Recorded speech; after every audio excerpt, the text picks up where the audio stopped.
Les entreprises européennes devraient verser environ 410 milliards d'euros de dividendes à leurs actionnaires en 2022, un record selon une étude publiée jeudi par Allianz GI à comparer aux 378 milliards d'euros recensés en 2021 par le gestionnaire d'actifs, qui constituait déjà un niveau record. L'accélération du montant versé en Allemagne, en France et en Italie dépasserait les 10% en 2022, alors que les entreprises du Royaume-Uni n'augmenteraient leur versement que de 4%. Point remarquable, les entreprises sont moins nombreuses à verser des dividendes qu'avant la pandémie, note l'étude. Mais celles qui le font procèdent à des versements significativement plus importants qu'avant. Les dividendes sont un des deux principaux moyens de redistribution des profits d'une entreprise à ses actionnaires avec les rachats d'actions. Ces derniers ont aussi été en forte hausse en 2021, dépassant leur niveau d'avant-crise en France. La Banque centrale russe a publié un rapport hier proposant l'interdiction du minage concourant à la création des cryptoactifs ainsi que des investissements et paiements en crypto-monnaies dans le pays où ces dernières fleurissent depuis plusieurs années. L'institution cite la volatilité de ces monnaies et leur utilisation illégale. Leur utilisation menacerait en effet le bien-être des citoyens russes, la stabilité du système financier, indique ce rapport affirmant que la croissance du secteur ces dernières années reposait sur de la spéculation.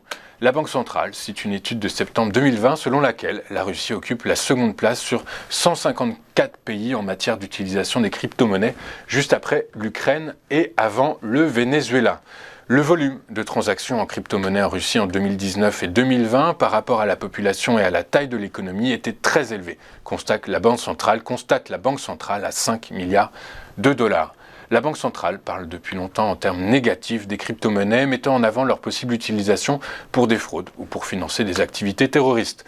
Selon Bloomberg, citant des sources anonymes, les services secrets russes seraient les principaux porteurs de cette interdiction, les paiements en crypto-monnaie étant un outil prisé pour financer l'opposition ou les organisations indésirables, statut que la Russie ne cesse d'élargir à divers acteurs de la société civile.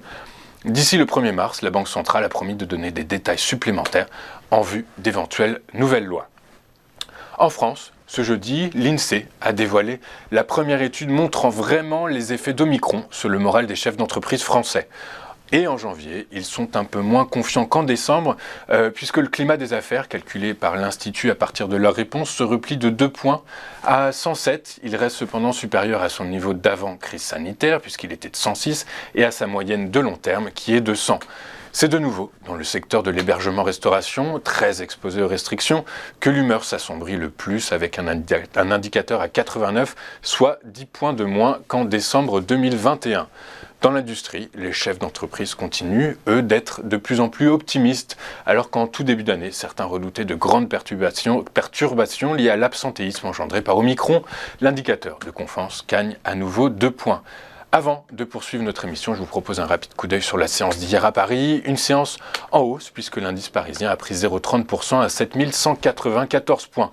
Les principales hausses sont à mettre à l'actif du secteur de la santé qui a pris 1,15%, des utilities qui ont pris 0,79%, des biens de consommation en croissance de 0,59% et de l'industrie qui a pris 0,39%. À l'inverse, les principaux replis sont à l'œuvre dans les secteurs de l'énergie qui ont cédé 1,07%, des services financiers qui ont cédé 0,69% et de l'assurance vie en repli de 0,55%. On va marquer une première pause et puis juste après, on vous fera vivre l'ouverture de la séance, une ouverture en direct et décryptée donc par notre invité Antoine Quesada. A tout de suite sur TV Finance.